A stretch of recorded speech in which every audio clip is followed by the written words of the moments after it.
let's get into it. Okay. All right. Well, here to share some words of advice and wisdom, we have a trailblazing comedy writer, producer, and also the Batman of DJs. Here he is, Diallo Riddle.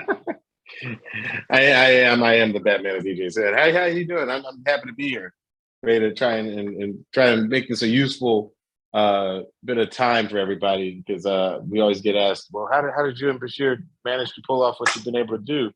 And I want to get into it. So yeah, let's do it. And I always ask this, no matter who it is, what's your number one rule for success? A certain secret formula you always have in your back pocket, and no matter what type of trepidation or roadblocks are ahead, when you pull out that formula. Well, first off, practice makes perfect. Anything that you do in life, you got to do it more than once. Even if you're good at it the first time you do it, you'll have to end up doing it more than once. And for me and Bashir and Issa Rae, and for Donald Glover, everybody can think of, when we were all coming up in the 2000s, we were all doing videos and posting stuff on YouTube. Donald Glover had Derek Comedy, Issa had Awkward Black Girl around 2010. Me and Bashir had The Message around 2008, and Yes. those were good incubators. Those were good lessons to learn. You didn't have to go to film school. You just shot stuff with your friends. Now everybody's got TikTok, and you got your stories on Instagram. Like, there's no reason you shouldn't be able to, if you really say you want to do it, to write something. Use your phone to shoot it. Use your friends to be in it. I'm sure most people who want to do this know other people and they want to be writers. They want to be directors, actors, whatever. Get with your friends and just do it. I mean, that's the best key to success that I can give you, is just get out there and do it. Don't wait until you have to, sign up for this panel or, this fellowship, this film school. Just do it. Everybody's got a movie studio now in their back pocket. You know what I'm saying? So just start filming it. Get out there and do it. And every time you do it and watch it back, you'll be like, okay, I wish I'd done this differently. Next time I'm gonna do this. Oh, I'm really funny when I do this. I am not funny when I do it, or I'm not dramatic enough to pull that. Like, the more times you do it, the more you'll get to know how to do it. And yeah, you just learn by doing. Yeah, that's perfect. And I just get so caught up in just hearing different perspectives from writers, like their ideas. How do they pick up different scenes? I kind of get stuck on this loop about it being two different types of, I guess, actors and writers. There are people who are just straight out funny. Then there are people who I describe as just being sharp. Like, they can pick up just multiple angles and new ideas. What do you think would be better? Just being like downright funny, being able to be in any type of scene or situation. I think whatever works for you. Sure. I can think of, I mean, like, I love that you say that. There are people like Marlon Wayans who I think are just hilarious, and I feel like they would be able to make you laugh even if they were just the person parking your car. There are other people who are just really dry. Like, I consider myself one of them. On my best day, I consider my best comedy to be when I'm extremely dry. So, like, when one character says something absurd and you just look at them and you're just like, okay, sounds good. And that's the punchline. You know what I'm saying? Like, there are other ways to be there. So many different ways to be funny. I think the best ways to be funny, truthfully, are to be the funniest you.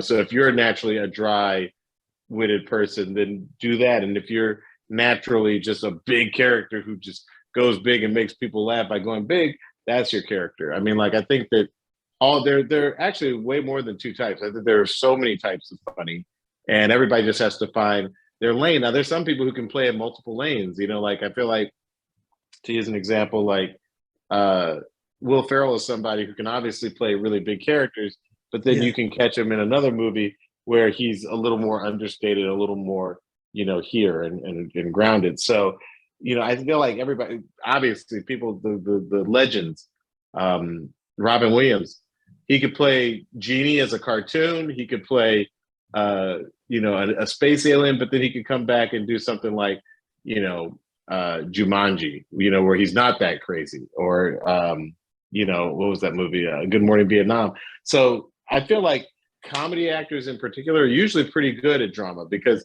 there's something about comedy that's like music. And if you can find like that right note to hit, then you're good. And sometimes you have a note that you want to hit people in the soul, and other times you want to get them to laugh out loud. I think that comedy actors in particular, if they find what they're good at, they're usually good at doing comedy and drama. Not putting down the dramatic actors. Some dramatic actors surprise you. You're like, yo, I didn't know you could be this funny. Yeah. But then there are some who like you give them comedy and you're like, oh, you're a really good dramatic actor, so it varies. Everybody's a little bit different. Brian Cranston is really good at that. Yeah, exactly. You know what I'm saying. Yeah. Brian Cranston. Oh, wait. Yeah. I'm not like a creep or anything, but I really looked through like researching all types of articles, all types of, I guess Wikipedia counts as research, but in college they said it doesn't, but I think it does. I think it always helps. Yeah, and I seen you were with Dave and Allie Greer, like writing on Chocolate News. That was like 2009. Yeah, man. Yeah, that's actually 2008. I know that because we moved to work on Fallon in December of 2008. But yeah, we were there with David Allen Greer. That was the very first TV job we ever got. We were the baby writers in the room. We were funny, but I don't know if we even got one joke on that show. Truth be told, it was only when we got to Fallon that we really got to stretch our arms and like sort of like prove ourselves. And that was when and that was a really good time because you're young and you're just setting out, but like there's no rules, there's no hindrance on what you can do. And it's actually the way we came up with Sherman Showcase is we were backstage having come off after like doing some performing on Fallon. And I was like, man, we should do a show where we do a bunch of comedy songs. And that's sort of how we came up with the idea for Sherman Showcase. Yeah, then you slow down the news. I love that. But I just wanted to hear about like the confidence of coming in there, you and Bashir as young writers. What type of confidence, like what was going through your head when you had to walk into Comedy Central, being in that writing room? Like, how'd you do that? Well, that writer room, I'll just put it like this. I think no matter what writer room you go into, you want to be confident but not cocky, right? Like you want to go in there and just feel comfortable saying, you know what, I know I'm a funny person. And know that sometimes you can be a funny person and be funny and it still doesn't work out. I mean, every writer's room is a little bit different. And so sometimes you can be in a writer's room and just not be getting any jokes on the board, so to speak. And that can affect with some people's, confidence level. But I feel like, and this is another reason why I say do it for yourself first. If you do it for yourself first, you'll be self-assured in the fact that you are funny. You know what I'm saying? If you go immediately into writer rooms, I mean, like they can be brutal sometimes. You might come out of one of those rooms thinking, you know what?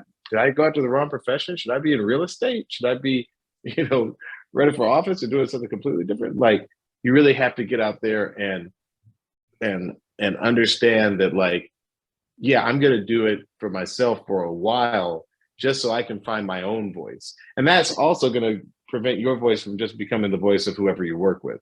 I think one thing that's always helped me and Bashir is that we've always had a very distinct voice. We've always had a very, a voice that we developed over years of, doing sketch comedy on stages when there was like 5 people in the audience and shooting web videos that sadly to this day may not even have 1 million views, but we did it for ourselves and we were able to find that voice and find what we thought was interesting, what we thought was funny, so that by the time we're in those rooms, we're not looking for confidence from the room. We're just looking to get our POV on. And that's why I think has been very helpful. Mm-hmm. And I'm also interested in this pitching ideas. I guess you guys like when you're first starting, were you guys just together pitching it and then you would go to the room? How was that process of just pitching ideas when you were? When you're when you're late night, look, every day is almost kind of built the same. Everybody shows up, at least back then, you show up at about 8:30, you read what happened in the news, you sit down in the writers' meeting at 9 o'clock, you pitch ideas for the show that day. Around 10, the writers' meeting ends. Those ideas are taken into the host. They decide what, is going to go forward. And at that point, you start writing it up. And when you start writing it up, you have until about 1 o'clock to get it to production. At that point, production takes your script and they start pulling together wigs and costumes and props. Sometimes it's a sketch that we know we needed a day or two to produce, so it might not go into the show until a day or two from that time. But a lot of sketches have to go in that day. So at that point, 1 o'clock rolls around, production's got your stuff. You eat a quick meal, you go down, you get with props, you get with hair and makeup. They do a run through around 3 o'clock. And depending on how that goes, it either stays in the show or it doesn't. Around 4 o'clock, they bring in an audience. A stand-up sort of entertains them, and about 5 o'clock or 5:30, Jimmy or whoever the host is comes through that curtain, and that's the beginning of the show. And then you record it, and then it gets edited down, and then it gets shipped out all over the country so that it airs at 11:30 wherever you live. That was pretty cool how you said Jimmy Fallon's name like that. You're just like, Jimmy. It's pretty cool. Yeah, man, he's a really cool dude. He showed us how to just really break into the business, and he's a curator of comedians. So many people on that show, have gone on to bigger and better things. I like to think that me and Bashir are some of the illustrious alumni of that weird graduate school. We were there for literally 4 years, so it was like college. It was like a graduate school. Yeah. So that's what's really wild. Yeah, and I'm from Chicago, and but I'm going to school down here in Louisiana. But when I'm back at Second City, in my writing program, I always argue about who had the best late night, and I bring you guys up all the time. Oh, I appreciate that, man. Where are you in school in Louisiana? Southern Universities, HBCU. Oh, Southern, yeah. Okay, of course. I mean, I grew up in Atlanta, so I know all the Southern schools, especially, but mostly HBCUs are in the South. Clark, Lanham, Morehouse. Yeah, absolutely, man. Yeah, but lastly, on the serious question, I think of you, and I know other writers think of you as a big deal, especially being a Black writer, because most of your works they reflect like positive, I guess, imagery of Black shows and Black living, like even Sherman's show. You were throwing back to like that 70s type of vibe. I love the brother. When it was you, Tiffany, you had Lil Rel, you guys kept saying brother.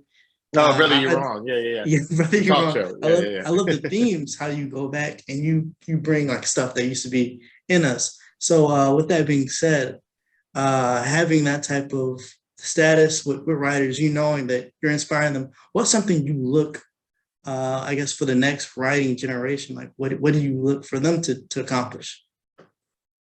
Man, well, first off, let me say, I don't think we even set out to necessarily show positive portrayals of Black people. We are Black, and so we know that our portrayals can be overly negative sometimes. But I think ultimately we're just trying to be funny. And for something to be funny, a character almost always has to be flawed. Like Sherman McDaniels, the host of Sherman Showcase, he's not a good person, but he's a funny person. You know what I'm saying? Like, he's a funny dude. So I dedicated my whole life to him. So terrible.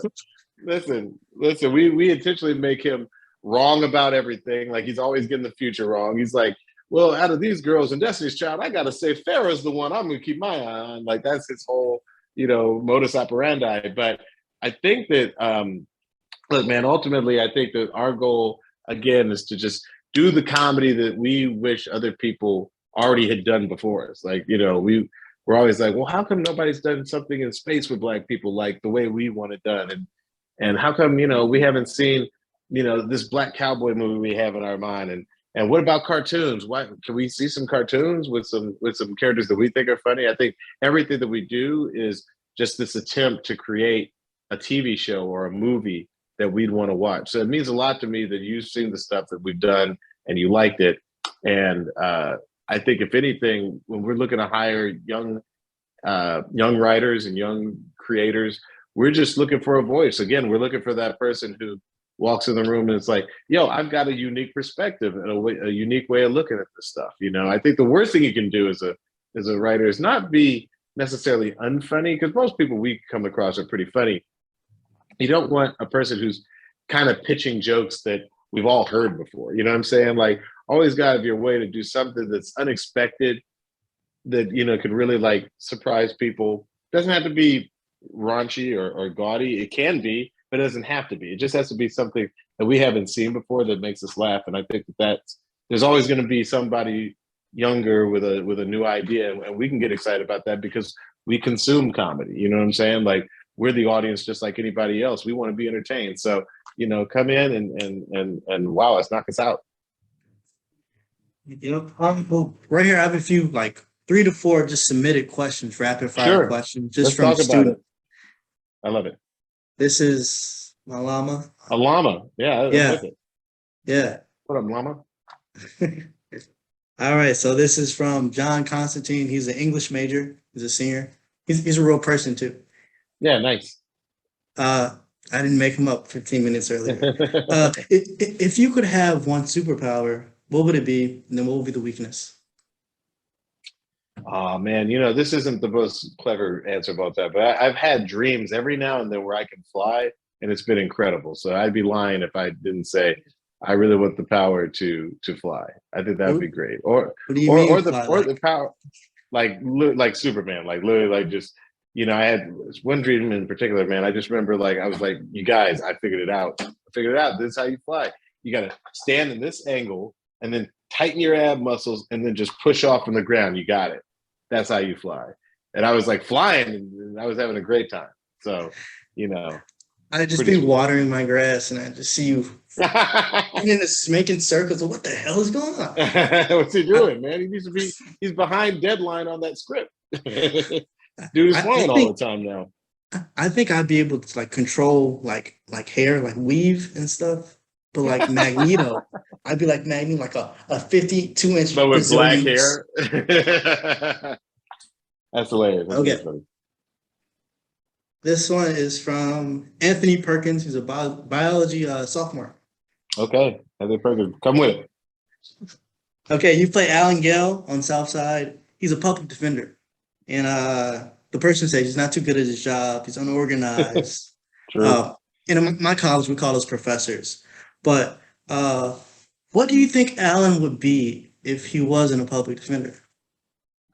I think this person should watch season 2 because we actually exploit that.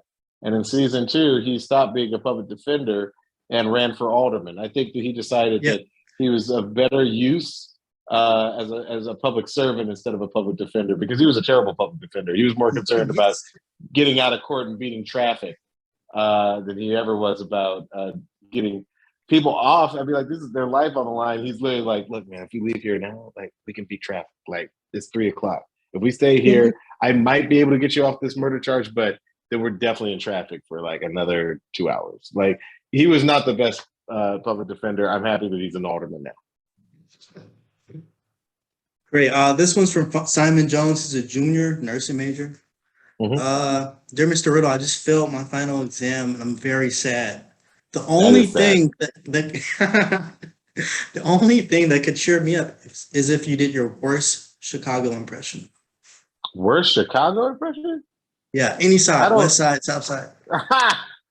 Man, let me just say, I I am from Atlanta, Georgia. Bashir is from the south side of Chicago. I'm not going to sit here and do a Chicago accent because, to me, honestly, Chicago accents sound a lot like Southern accents. Like I think we're all from the South. I think what was the Great Migration? That Great shit is real because carpet anytime back. I talk to, yeah, when I talk to people from Illinois, they kind of sound like they could be from Mississippi, Alabama, even like weird places like Virginia and Baltimore. So I'm sorry, Joe. I may not do a Chicago accent today, but it's not because I don't want to. It's because I respect. And I could do Atlanta all day because those are the folks I grew up with. But in Chicago, I might abstain. Mm. And you had Harold's on the show. Have you ever had Harold's? Here's the deal: I have spent the last 5 summers in Chicago. I know Chicago quite well, and Bashir and almost every writer on our show is from Chicago. So I'm What? like I'm the interloper. I'm the one person who is not from Chicago. Everybody from all of our main cast, all of our writers, with the exception of one, they're all from the South Side. They're not even just from Chicago. They're all from the South Side. Now we do have one writer from the North Side, but they give him a lot of shit for Yeah, it's the it. North Side. What the hell? Yeah, exactly. uh, They're like I'm from the Wrigley's East here. Side. Oh, of course, the East Side. Very funny. I get Yep. But it. I really appreciate you answering these questions and then just sharing some words of advice to me and then other students. Yeah, I'd say everybody just get your education. You always want to have that to be able to fall back on, and also the things that you're getting educated on, whether it's history or engineering or no matter what it is, it will inform. If you stay on this path, it will inform your writing. It will inform your acting. Harrison Ford was a carpenter, and he always said like the ability to put together all these pieces of wood, like to actually build and construct that. he used some of those same techniques in learning his lines. So don't worry about where you're coming from. Just if this is something you want to do, like just pursue it. Just go in for it. You know what I'm saying? Like that's the takeaway. I would say just get started today. If you can write 5 pages, maybe a page a day, but then try and shoot that 5 pages, whether it's serious or not. Shoot it on the street, shoot in your apartment, shoot in your friend's apartment. Just get started. Get started. And then also sleeping in libraries. I got kicked out of the library trying to sleep in it. I heard you used to sleep in the library. Well, I had a place to go, but I was definitely falling asleep because I wasn't always a great college student. Yeah. You know, especially once I had a girlfriend, I started getting C's. It was terrible. Yeah, but I really appreciate it. No problem, man. I'm gonna keep defending you when I go back to Second City about you guys. Please do, man. Please, defending your honor. But even if you don't, listen, the real fight is getting, you know, Rodney's sense of humor out there, and I support you in it, man. I support you in it. I love the fact you got this llama up here. Where are you right now? Are you at a college right now? Yeah, I'm at school. I just finished finals, so I just ran to the library and this. Shout out. Yeah, I saw it, man. Good donut tie. I'm a fan. It's 100% silk, so that means the donuts are like gluten free. There you go, man. Hey, thanks for having me, Rodney. Yeah. All right. Take care. And I can't wait for your new work.